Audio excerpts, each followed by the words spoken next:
दोस्तों, हर इंसान ये चाहता है कि उसका जीवन खुशियों से भरा रहे, उसके जीवन में हर वो खुशी आए जो वो चाहता है। लेकिन अचानक जब उसके जीवन में कुछ दुख आ जाते हैं तो वो विचलित हो जाता है और ये सोचने लगता है कि आखिर मेरे जीवन में ये दुख क्यों आए।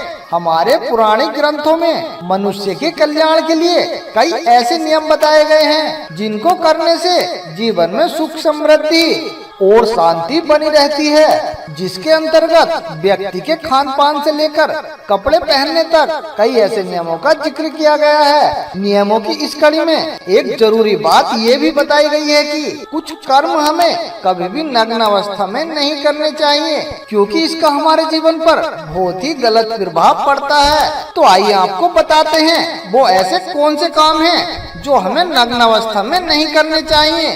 नमस्कार दोस्तों, स्वागत है आप सभी का फिर से हमारे चैनल में। नंबर 1, निवस्त्र होकर स्नान।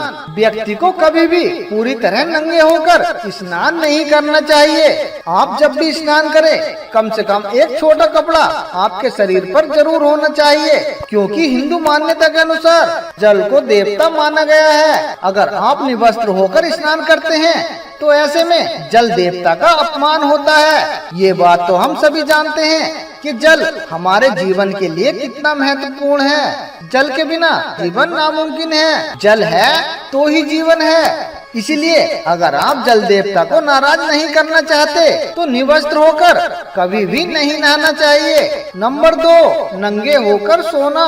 दोस्तों, बहुत से लोगों को आदत होती है कि वो अपने सारे कपड़े उतार कर सोते हैं। उनको नंगा होकर सोने में आराम मिलता है। अगर हम विष्णु पुराण की माने तो निवस्त्र होकर कभी भी सोना नहीं चाहिए, क्योंकि ऐसा करने से चंद्र देवता रुष्ट हो जाते हैं और रात्रि के समय पितृगण अपने परिजनों को देखने के लिए भी आते हैं। जब वो आपको पूर्ण रूप से निवस्त्र देखते हैं तो उनको बड़ा दुख होता है और शर्मिंदगी महसूस होती है और वो आपको बिना आशीर्वाद दिए ही वापस चले जाते हैं। अगर आप रात को नंगा होकर सोते हैं तो आपके ऊपर बुरा साया भी हावी हो सकता है। नंबर 3, कम कपड़े पहनकर पूजा पाठ करना।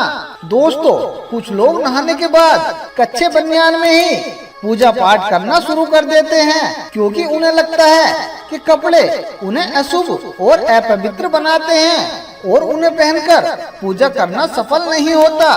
लेकिन दोस्तों, सच बात तो ये है, अगर आप बिना कपड़े के पूजा करते हैं तो आपको पूजा का फल नहीं बल्कि आप पाप के भागीदारी बन जाते हो। ये बात सही है कि पूजा या यज्ञ के दौरान बिना सिले वस्त्र धारण करने का विधान है, और ऐसा इसलिए है जो सिलाई है वो सांसारिक मोहमाया का बंधन है। और हम ये बात कैसे भूल सकते हैं कि भगवान की पूजा संसार के हर बंधन से मुक्त होकर करनी चाहिए। और एक बात का विशेष ध्यान रखें, पूजा करते समय किसी भी चमड़े की चीज का धारण ना करें, तभी आपकी पूजा सफल हो सकती है। दोस्तों, मैं उम्मीद करता हूँ हमारी वीडियो आपको पसंद आई होगी। अगर वीडियो अच्छी लगी हो तो एक लाइक जरूर कर देना और कमेंट बॉक्स में लिख देना जय श्री कृष्ण। तो मिलते हैं दोस्तों इसी तरह की एक और नई वीडियो के साथ। तब तक आप अपना ध्यान रखिए और हमेशा खुश रहिए।